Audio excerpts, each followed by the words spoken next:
Bantuan apa toh, Mbak menawa lek aku bisa bantu, Mbak?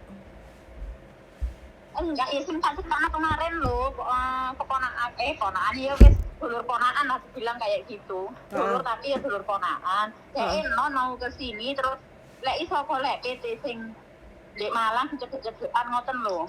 Oh, lek enon iki ponakane sampean kei sing soro-soro sing wadon lho, Mbak, ben gak mulah-mulih.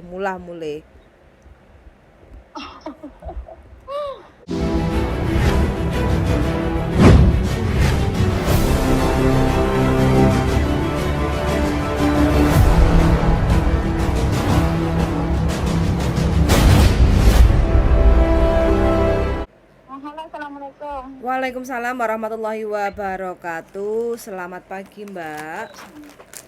Nggih, selamat pagi. Ngapunten nggih, Nggak. wis iki ganggu panjenengan Iya, kerja nih. enggak apa-apa. Bagaimana?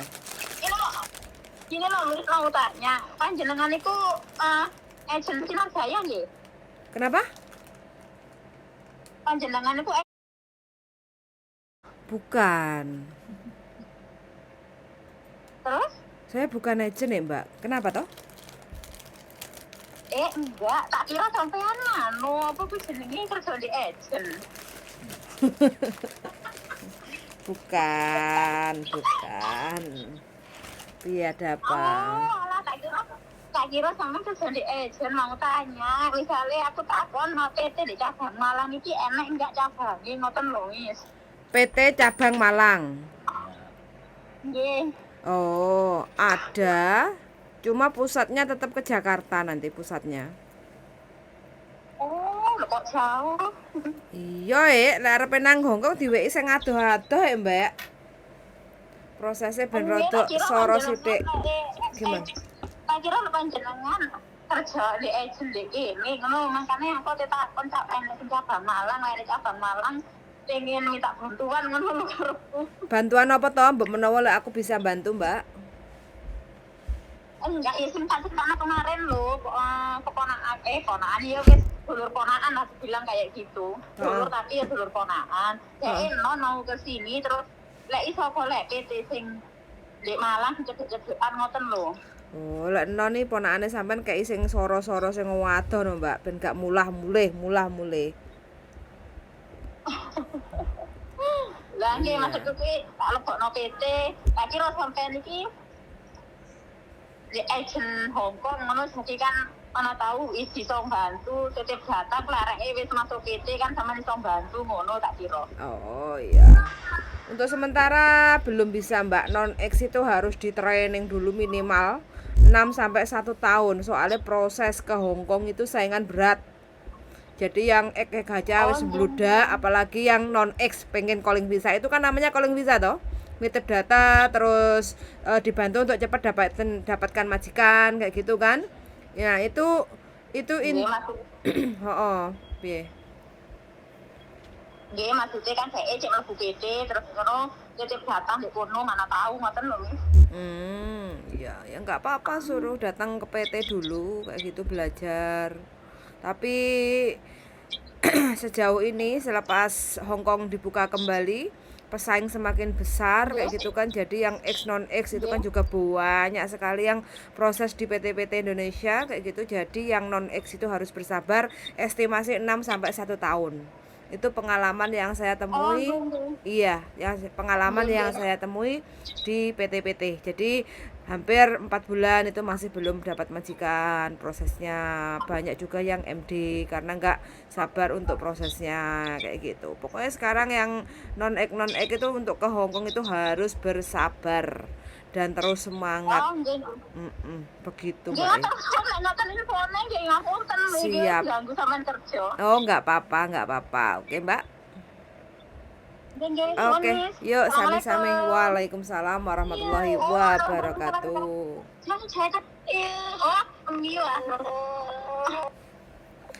Oke teman-teman ya ini pengen daftarin ponakane ke Hongkong. Ponakane non X tadi pengennya ditumpangne lah tadi mungkin nek bulike apa budene di Hongkong jadi wong tuane ku nitip nih nitipe anake jadi ponakannya ya ponakan kepengen ke Hongkong. Nah begitulah Hongkong jadi idaman setiap teman-teman yang lihat ke Hong Kong karena opo dilihat dari gajinya itu melekenuk gajinya oke tapi prosesnya itu wow. Jadi kadang kita yang mungkin masih muda atau medium atau usianya 40 tahun ke atas pengen ke Hong Kong itu untuk belajar bahasa aja wis susah, belum tentu nanti masalah pekerjaan, belum tentu nanti masalah masakan Cina kayak gitu. Kalau kita nggak siap untuk semuanya ya sangat-sangat nggak siap, itu ya resiko kayak gitu loh. Jadi persyaratan untuk daftar ke PT itu ya siapin aja KTP, KK, akte, ijazah, buku nikah, terus kartu BPJS. Itu adalah syarat utama kalau kita mau kerja ke luar negeri. Kalau kita nggak punya ijazah, kalau kita nggak punya akte, kalau kita nggak punya kakak, kalau kita nggak ada KTP kayak gitu ya semuanya kita harus siapkan dulu. Namanya kan juga sebuah persyaratan mutlak dan semuanya itu bisa kita buat ke balai desa, kecamatan, desduk capil kayak gitu. Tapi kalau kita obah sithik gak gelem pengen njagane PT, nanti kalau dapat potongan yang gede terus habis itu sambat ngeluh komplain itu karena apa sih sebenarnya? Karena kita dapat majikan yang kurang penak kayak gitu loh. Nah kadang kita juga dikasih majikan yang penak, kena pengaruh teman-temannya yang di Hong Kong overcharging yang seharusnya potongan di Hong Kong itu 16 sekian menjadi 2000 sekian. Nah akhirnya nggak terima, nggak gelem bayar potongan, padahal kita nggak mengoreksi diri kita sendiri ya. Sebelum kita masuk ke Hong Kong itu data-data kita itu bledru kabeh, ada yang nggak punya kakak, ada yang nggak punya ijazah, ada yang nggak punya KTP kayak gitu. Tapi pada kenyataannya semuanya bisa dibantu sama pihak PT lewat jalur tikus, tapi kan pasti bayar kayak gitu kan. Nah habis itu Deling peringas kademen yo kayak gitu. Jadi ya prosesnya seperti itu teman-teman ya. Jadi nggak usah bingung, nggak usah panik. Gak bagi siapa aja yang punya ponaan, anaknya atau mantu nih kepengen ke Hong Kong ya suruh masuk ke PT, diajar dulu di PT bahasanya. Terus masalah pekerjaan rumah tangga lo ya, kita tuh kerjanya rumah tangga loh. Anak zaman now satu hari suruh ngepel 2 kali, waduh ngapalan sikile keapalan iku wis rasane iku moh kayak gitu loh.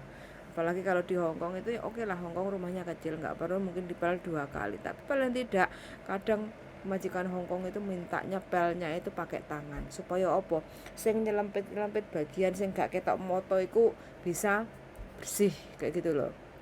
Jadi apa mungkin kita dari kecil itu ngepel pakai tangan di Indonesia? Susah. Bahkan sedikit sekali yang melakukan hal itu, pekerjaan rumah ngepel pakai tangan di Indonesia. Mayoritas ngepel itu wis pakai duding, wis pakai bokong, wis nyelonggor kayak gitu. Itu pun belum tentu satu hari satu kali kita mau ngepel di Indonesia. Paling tidak paling biantar itu nyapu. Nah kalau di Hong Kong nyapu itu kan gak pakai payu. Kebanyakan di Hong Kong itu kan satu dilap semuanya yang dari atas. Baru kalau ada kotoran gelondongan gede-gede baru kita sapu. Kalau nggak ada ya langsung dipel kayak gitu loh. Karena kan di Hong Kong mayoritas kan debu. Jadi bukan larangan sing kirane sewampah besar banget kayak gitu kan. Terkecuali kalau main desa kayak gitu ya mungkin banyak daun-daun yang jatuh kayak gitu ya otomatis kan harus disapu. Kalau di rumah-rumah perkotaan, apartemen kayak gitu mayoritas vakum cleaner kayak gitu loh. Jadi sampahnya itu divakum supaya apa? Kalau kita sapu itu kan debunya bertebaran kemana-mana dan orang Hong Kong nggak suka kayak gitu. Makanya hanya masalah nyapu ngepel lap-lap aja beda cara. Namanya sama, nyapu ngepel lap-lap kayak gitu ya. Tapi caranya itu beda. Di Hong Kong itu kebanyakan dilap dulu semua peralatan pernak-pernik rumah majikan, baru divakum terus dipel kayak gitu. Jadi jarang sekali yang nyapu pakai sapu sepet. Kalau di Indonesia kan kebanyakan sapu sepet, disapu war terus habis itu disulai gebuk bluk wis debunya kemana-mana. Kalau kita setiap hari melakukan hal itu, satu hari satu kali itu bagus sekali. Apalagi di Hongkong kerjanya juga non-stop, wis arep ndeleh bokong wis rata-rata nggak bisa bagi pemula loh ya. Tapi kalau wis dadi mbai Hongkong, wis ngerti tek-tekane Hongkong, ya udah nyantai. Tapi sebelum nyantai untuk kerja di Hongkong, otomatis kan kita harus perjuangan dulu toh. Di awal itu hampir semua teman-teman yang di Hongkong sudah 10 tahun, 6 tahun, hampir puluhan tahun itu di Hongkong pasti merasakan adaptasi majikan pertama kali di Hongkong itu pastilah. Arep ndeleh bokong ae wis mengo. Majikaku nak omah gak yo. Anak ketok CCTV gak yo. Nah, itulah perjuangan teman-teman ya. Jadi siapapun yang kepengen ke Hongkong, terutama yang non-ex punya saudara di Hongkong, jadi tolong jangan bermanja-manja, karena ya ojo ngalem, karena ojo ngalem ya ojo dialem, harus tatak, harus kuat kayak gitu loh. Karena Hongkong itu bukan tempat untuk main-main, tapi tempat untuk bekerja secara smart. Jadi bukan untuk kerja secara grundel atau ngeluh kayak gitu ya. Jadi harus smart. Smartnya ya seperti apa? Dari jadwal dari pagi sampai malam, bagaimana kita bisa menyelesaikan pekerjaan rumah itu secara nyaman. Karena apa? Kita tahu atur strategi. Oh, hari ini harus bangun jam sekian, gosok gigi, nyiapin sarapan buat majikan, anak majikan, mungkin nenek loyanka kayak gitu. Jadi terus habis itu mungkin nanti harus bantuin anak bangun, belum nanti neneknya atau kakeknya kayak gitu loh. Jadi semuanya itu harus perlu strategi. Kalau kita nggak punya strategi, ulah ulu enak apa-apa telepon Mbak Yuni, enak apa-apa telepon Bu Deni, enak apa-apa telepon Bu Lie, kayak ya merepotkan kayak gitu loh ya. Wis pokoknya semangat aja untuk teman-teman yang lagi berjuang. Saya bukan pemilik PT, jadi mohon maaf tidak bisa untuk membantu yang selebihnya untuk prosedur atau proses di PT. Saya juga bukan pemilik P agency kayak gitu ya. Jadi semuanya kita proses harus melalui agensi kayak gitu. Saya hanya mungkin woro-woro aja info-info ter-up to date. Nah, jadi kalau ada teman-teman yang butuh-butuh info, ingin tahu, saya akan memberikan info setahu saya, sebisa saya kayak gitu ya. Sangat sudah mendengarkan dan see you in the next video. Bye bye. Bye darling. Bye.